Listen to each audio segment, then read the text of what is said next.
ആ ഞാൻ എന്നിട്ട് അലക്കിയ തുണിയൊക്കെ കൊണ്ടുപോയി വിരിച്ചിട്ടു. എന്നിട്ട് ഇപ്പൊ വന്നിങ്ങനെ റെസ്റ്റ് എടുക്കുക.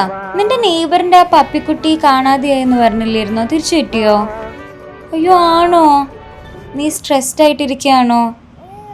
ഭക്ഷണമൊക്കെ സമയത്ത് കഴിക്കണേ. വെള്ളം കുടിക്കുന്നുണ്ടോ? ഡീഹൈഡ്രേറ്റഡ് ആവാതെ നോക്കണേ. റെസ്റ്റ് എടുക്കൂക്കെ. ഞാൻ നിന്നെ ഇടയ്ക്ക് വിളിച്ച് നോക്കാം. ഞാൻ നിന്നെ ചെക്ക് ചെയ്യാം. ആടാ, ഞാനൊരു ഹാഫ് ആൻ അവർ കഴിഞ്ഞിട്ട് വിളിക്കാം. ഹലോ, ഞാൻ തുണി അലക്കി. എന്റെ തുണിയൊന്നുമല്ലല്ലോ, ഇതെന്തിനാ എന്നോട് പറയുന്നേ? നീ ഭക്ഷണമൊക്കെ കഴിക്കാറില്ലേ? പിന്നെ ഭക്ഷണം കഴിക്കത്തില്ലേ? നമ്മൾ മനുഷ്യന്മാരല്ലേ, ഭക്ഷണം കഴിക്കാതെ ജീവിക്കാൻ പറ്റുമോ? അല്ല ഇല്ലെങ്കിൽ എന്തോ നീ എനിക്ക് വാങ്ങി തരുമോ? വെള്ളം കുടിക്കാറില്ലേ സമയത്തിന്? എടാ നിനക്ക് എന്തടാ? ആ, നീ എപ്പോ വേണമെങ്കിലും എന്നെ വിളിച്ചു കേട്ടോ. നിനക്ക് എന്താ പറ്റിയേ? നിനക്ക് എന്ത് പ്രശ്നം? എന്ത് ഇപ്പം? ഞാൻ അരമണിക്കൂർ കഴിഞ്ഞ് വിളിക്കാം. അരമണിക്കൂറൊന്നല്ല, ഈ ദിവസം നീ എന്നെ വിളിച്ചേക്കല്ലേ കേട്ടോ. എനിക്ക് നിന്റെ സൗണ്ടേ കേൾക്കണ്ട. ദിവസം ഇനി മേലെ എന്നെ വിളിക്കണ്ട. വെച്ചിട്ട് പോടാ ഒന്ന്. ആ, ടേക്ക് കെയർ.